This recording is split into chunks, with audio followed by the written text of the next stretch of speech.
నిన్ను బాధించిన వాడు మాత్రమే కాదు, ఏమంటాడు? నిన్ను బాధించిన వాడు మాత్రమే కాదు, నిన్ను బాధించిన వారి సంతానపు వారు వచ్చి నీకు సాగిలి పడేటట్లుగా నేను చేస్తాను. నిన్ను తృణీకరించిన వారందరూ వచ్చి నీ పాదాల మీద పడతారు అంటాడు. వాక్యం వింటున్న బిడ్డలారా, యేసయ్య రక్తంతో కడగబడిన మీరైనా నేనైనా మనం మన నోటి మాటల ద్వారా కానీ మన క్రియల ద్వారా కానీ ఎవరికి మన బాధ కలుగు చేయొద్దు, ఎవరిని బాధ పెట్టొద్దు. నిన్ను బట్టి ఎదుటివాడు సంతోషంగా ఉండాలి, కానీ నీ నోటి మాటలను బట్టి కానీ నీ ప్రవర్తనను బట్టి కానీ నిన్ను బట్టి ఎవరు బాధపడకూడదు. నీ జీవితంలో ఎవరిని కూడా నువ్వు తృణీకరించొద్దు. పేదోడని పేద స్థితిని బట్టో, అందవిహీనుడని అందవిహీనతను బట్టో, చదువు లేనివాడని చదువుహీనతను బట్టో ఎప్పుడూ జీవితంలో ఎవరిని తృణీకరించొద్దు, తృణీకారంగా మాట్లాడద్దు. ఒకసారి నా వైపు చూడు. నీ జీవితంలో ఎవరినైనా బాధ పెడుతున్నావా? నా వైపు చూడు. నేను కట్టుకున్న నీ భర్త నేను గూర్చి రోజు ఏడుస్తున్నాడా?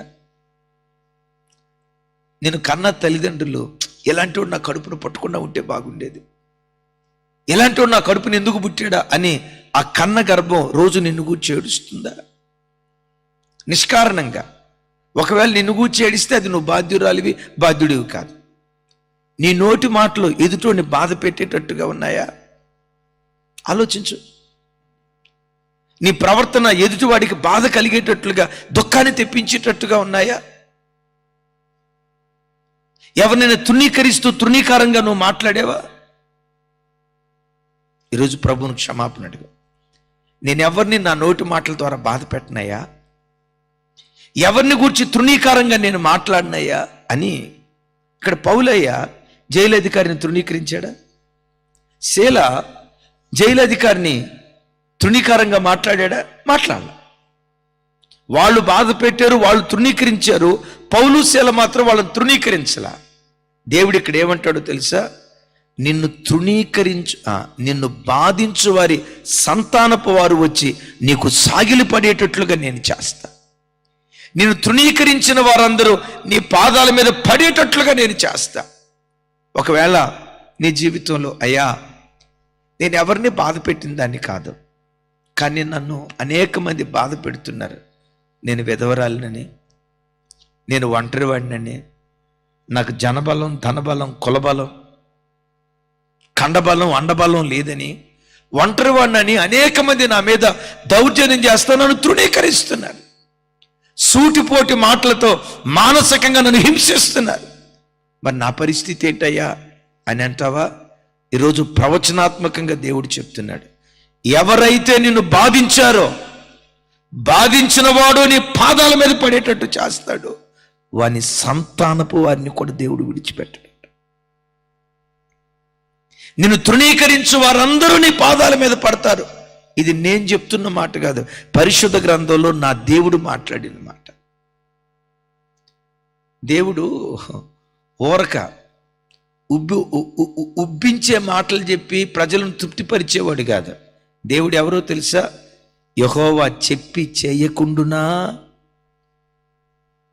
ఆయన వాగ్దానములన్నీ నమ్మదగినవి. మాట మార్చుటకు మానవ మాతృడు కాదు, అబద్ధమాడుటకు మీరు నేను ఆరాధించే దేవుడు నరమాతృడు కాదు. ఏది చేస్తాడో అదే చెప్తాడు, ఏది చెప్తాడో అది చేస్తాడు ఆయన. ఏమన్నాడు? నిన్ను బాధించు వారి సంతానపు వారు, ఎవరైతే నిన్ను బాధించారో వారి సంతానపు వారు నీ కాళ్ళ మీద అంటే ఎవరో మన కాళ్ళ మీద పడాల్సిన అవసరం లేదండి. అంటే దౌర్జన్యం చేసిన వాడిని అట్లా దేవుడు అణుస్తాడు అని చెప్పడానికి వాక్యం. బాధించు వారి సంతానపు వారు వచ్చి సాగిలు పడతారు అని రాసింది కదా. దావీదు సౌలుకి ఏనాడు కీడు చేయలే. కీడు చేయకపోగా దావీదు తన బ్రతుకులో సౌలుకు ఎంతో ఉపకారం చేశాడు. సౌలు దావీదు ద్వారా ఉపకారం పొందుకొని, గమనించండి, 1 సమూయేలు గ్రంథం 18వ అధ్యాయం నుంచి 31వ అధ్యాయం వరకు సౌలు పని ఏంటో తెలుసా?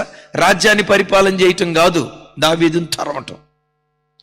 దావీదు ఎక్కడ దొరుకుతాడా చంపేద్దాం, దావీదు ఎక్కడ దొరుకుతాడా చంపేద్దాం అని చెప్పి దావీదును తృణీకరించి దావీదును బాధించాలని ఎన్నో రకాలుగా ప్రయత్నం చేశాడు. కారణం ఏంటో చెప్పమంటారా? నేను రాజుని, నా వెనక సైన్యం ఉంది, నాకు సింహాసనం ఉంది, నా తండ్రి పేరు కీషు భాగ్యవంతుడు, నేను రాజుని,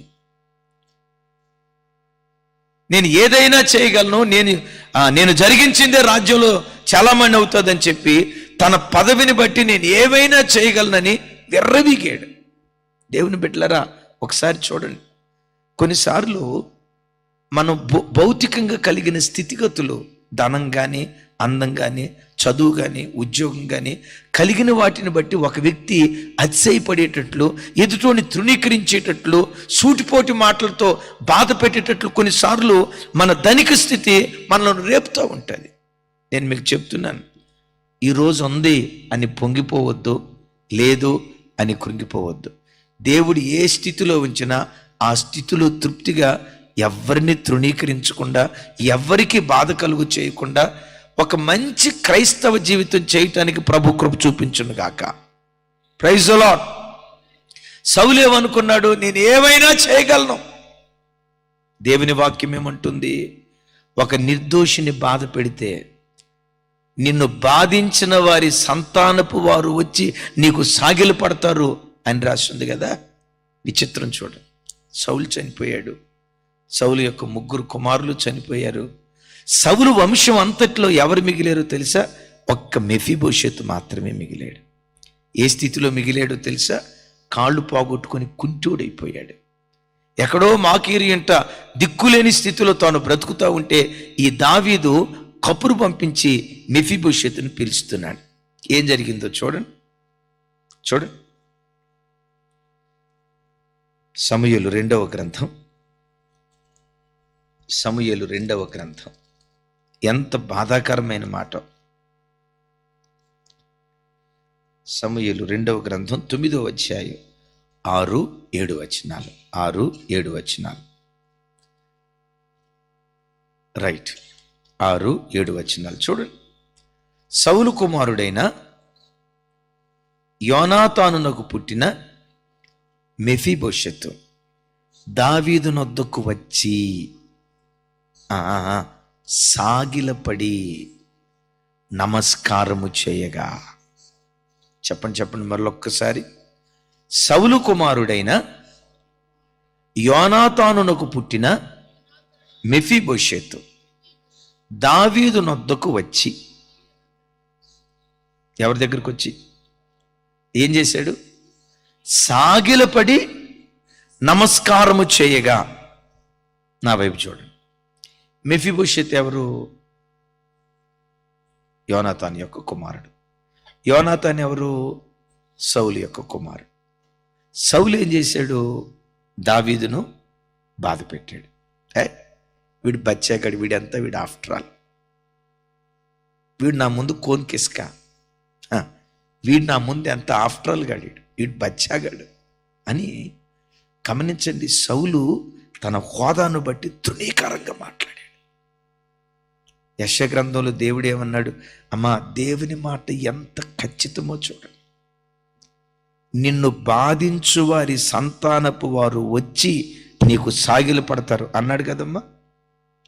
ఆయన మాట మట్టి మోసలో 7 మార్లు కరిగించిన వెండి ఎంత పవిత్రములు అని రాసి ఉంది కదా.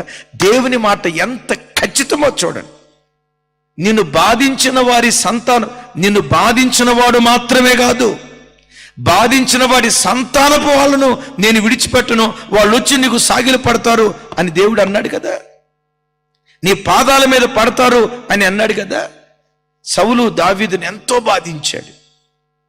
సౌలు సంతానంలో పుట్టిన మెఫీబోషెతు దావీదు నొద్దకొచ్చి సాగిలపడి నమస్కారం చేసి, తల్లి ఏమంటాడో తెలుసురా? చచ్చిన కుక్క వంటి నా పట్ల ఎంత దయ చూపుతున్నావు, నేను చచ్చిన కుక్కనయ్యా అంటున్నాడు మెఫీబోషెతు. అరే, దావీదు పాదాల మీద సాగిలపడిన ఈ మెఫీబోషెత్ ఎవరో? భాగ్యవంతుడైన కీషు ముని మనవడు. సాగిలపడిన ఈ మెఫీబోషెత్ ఎవరో? ఇశ్రాయేలు దేశాన్ని పరిపాలన చేసిన మొట్టమొదటి రాజు సౌలు యొక్క మనవడు. మెఫీబోషెత్ ఎవరు? యువరాజుగా పిలువబడుతున్న యోనాతాను యొక్క కుమారుడు. ఎలాంటి వంశావళి చూడండి.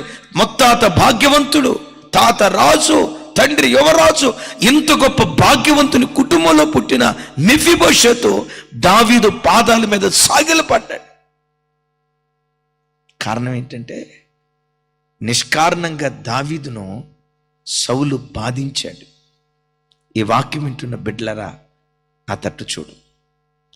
నీ జీవితంలో నిన్నెవరైనా నిష్కారణంగా బాధిస్తూ ఉంటే, దేవా, నా బలహీనతను, నా ఒంటరితనాన్ని బట్టే కదా వీళ్ళంతా బాధిస్తుంది, నేనేం చేయలేకపోతున్నాను. పోలీస్ స్టేషన్కి వెళ్ళినా పోలీస్ స్టేషన్ దగ్గర నాకు న్యాయం దొరకట్లా. కోర్టుకు వెళ్ళినా కోర్టు దగ్గర నాకు న్యాయం దొరకట్లా. లక్షల రూపాయలు లంచం పెట్టి ఆర్థిక సామర్థ్యత, స్తోమత నాకు లేదు అయ్యా. జనబలం లేదు, ధనబలం లేదు, కులబలం లేదు, ఖండబలం లేదు. ఏ బలం లేని నా బ్రతుకులో నాకు ఎక్కడా న్యాయం దొరకట్లేదయ్యా అని అన్యాయానికి గురై, తృణీకారానికి గురై, మనుషుల యొక్క సూటిపోటి మాటల చేత మానసికంగా కుమిలి కుమిలి ఏడుస్తున్న ఓ చెల్లి, ఓ తమ్ముడా, నీకు ఒక శుభవార్త. ఎవడు నిన్ను బాధించాడో వాడి ముక్కుకు గాలం తగిలించి నీ పాదాల మీద నా దేవుడు పడైపోతున్నాడు. జాగ్రత్త. వాడిని పడేయటం మాత్రమే కాదు, వాని సంతతి వారిని కూడా నీ పాదాల మీద పడేటట్లుగా నేను చేస్తానంటున్నాడు.